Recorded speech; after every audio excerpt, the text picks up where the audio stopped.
आज की समात जो है वो भी शुरू होने वाली है अब से कुछ देर में। तो मैं ये जानना चाहता हूँ कि आज की ये हियरिंग कितनी अहम होगी। कल क्या कुछ हुआ था, यानी इससे पहले जो समात हुई थी उस दिन क्या कुछ हुआ था और आज क्या हो सकता है?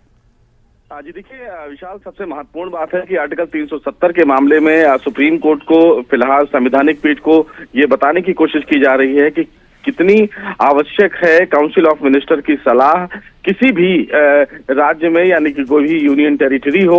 वहां के लिए कोई भी फैसला लागू करने के लिए। और ऐसे में केंद्र सरकार की तरफ से जो फैसला लिया गया उसमें संसद कहां तक इन्वॉल्व हो सकता है, संसद का अधिकार क्षेत्र विशाल कितना होगा, इसके बारे में फिलहाल ये जानकारी दी जा रही है। हालांकि ये भी बताया गया कि आर्टिकल 370 को हटाने के लिए संसद के द्वारा जो फैसला लिया गया वो कहीं न कहीं संविधान के मूल अधिकारों के कमावेश में नहीं आता है, क्योंकि काउंसिल ऑफ मिनिस्टर भले ही जो वहां पर संविधान सभा जो बनाई गई है और वहां के जो चुने हुए बासिंदे हैं, अगर उनसे राय मशवरा नहीं किया जाता है और राष्ट्रपति इस मामले में कोई भी नोटिफिकेशन जारी करता है तो ये फैसला जो होगा वो एक तरफा होगा। और इसीलिए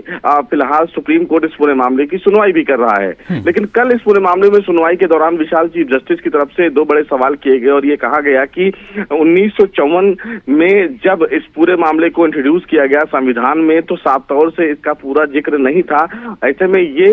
जानकारी कोर्ट को दी गई गोपाल सुब्रमण्यम के द्वारा कि आर्टिकल 370 को लेकर जब राजा मिहिर सिंह थे तो उन्होंने जम्मू कश्मीर को लेकर भी एक अलग पैरेलल संविधान बनाया था, और अगर संविधान किसी भी राज्य को लेकर बनाया जाता है तो उसका सम्मान किया जाना भी बेहद आवश्यक है। जिस तरह भारत का संविधान था और उसी तरह जम्मू कश्मीर को लेकर भी संविधान था। ऐसे में उस संविधान के तहत कहीं ना कहीं जो एक